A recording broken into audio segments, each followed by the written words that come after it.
ये एक काल्पनिक कहानी है और दिल को गहराइयों तक छू जाने वाली। एक बार स्वर्ग में विचरण करते हुए कृष्ण और राधा एक दूसरे के सामने आ गए। विचलित से कृष्ण, प्रसन्नचित से राधा। कृष्ण सकपकाए, राधा मुस्कुराई। इससे पहले कि कृष्ण कुछ कह पाते, राधा बोल उठी, कैसे हो द्वारिकाधीश। जो राधा उन्हें कान्हा कान्हा कहकर बुलाती थी, उसके मुख से द्वारिकाधीश का संबोधन कृष्ण को भीतर तक घायल कर गया।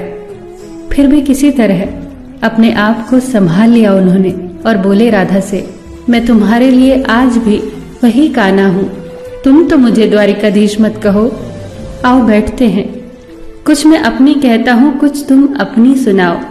सच कहूं राधा, जब जब भी तुम्हारी याद आती थी, इन आंखों से आंसुओं की बूंदें निकल आती थी।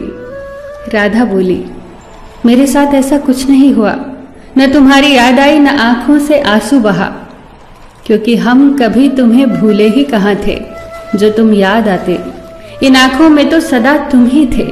कहीं आंसुओं के साथ निकल न जाओ, इसलिए रोते भी नहीं थे। कान्हा, प्रेम से अलग होने पर तुमने क्या खोया, इसका एक आईना दिखाऊं तुम्हें। कुछ कड़वे सच प्रश्न सुन पाओ तो सुनाऊं। कभी सोचा है इस तरक्की में तुम कितने बिछड़ गए। यमुना के मीठे पानी से जिंदगी की शुरुआत की और समुद्र के खारे पानी तक पहुंच गए। एक उंगली पर चलने वाले सुदर्शन चक्र पर भरोसा कर लिया और 10 उंगलियों पर चलने वाली बांसुरी को भूल गए। कान्हा, जब तुम प्रेम से जुड़े थे तो जो उंगली गोवर्धन पर्वत उठाकर लोगों को विनाश से बचाती थी, प्रेम से अलग होने पर वही उंगली क्या क्या रंग दिखाने लगी।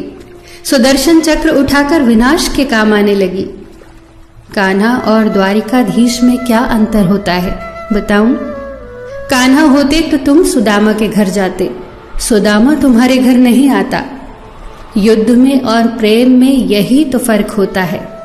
युद्ध में आप मिटाकर जीतते हैं और प्रेम में आप मिटकर जीतते हैं। कान्हा, प्रेम में डूबा हुआ इंसान दुखी तो रह सकता है, पर किसी को दुखी नहीं कर सकता। आप तो कई कलाओं के स्वामी हो, स्वप्न दूरदृष्टा हो, गीता जैसे ग्रंथ के दाता हो, पर आपने ये क्या निर्णय लिया? आपने अपनी पूरी सेना कौरवों को सौंप दी और अपने आप को पांडवों के साथ कर लिया। सेना तो आपकी प्रजा थी, राजा तो पालक होता है, उसका रक्षक होता है। आप जैसे महाज्ञानी उस रथ को चला रहे थे जिस पर बैठा अर्जुन आपकी प्रजा को ही मार रहा था। अपनी प्रजा को मरते देख आप में करुणा नहीं जगी, क्योंकि आप प्रेम से शून्य हो चुके थे। आज भी धरती पर जाकर देखो, आपकी द्वारिकाधीश वाली छवि को ढूंढते रह जाओगे। हर जगह, हर मंदिर में मेरे ही साथ खड़े नजर आओगे। मैं जानती हूं कान्हा, लोग गीता के ज्ञान की बात करते हैं, उसके महत्व की बात करते हैं, पर धरती के लोग युद्ध वाले द्वारिकाधीश पर नहीं, प्रेम वाले कान्हा पर भरोसा करते हैं।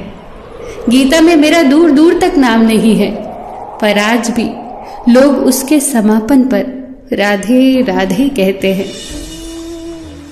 ये कहानी काल्पनिक जरूर है, पर इसके भीतर छिपी सीख बहुत महत्वपूर्ण है।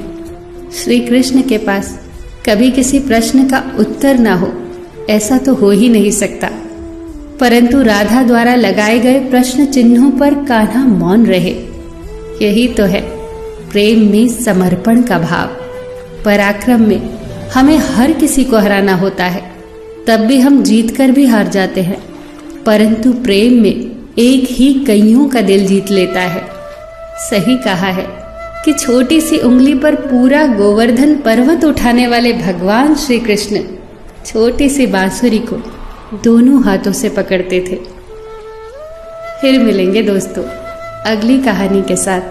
तब तक के लिए अपना ख्याल रखना और हमेशा मुस्कुराते रहना।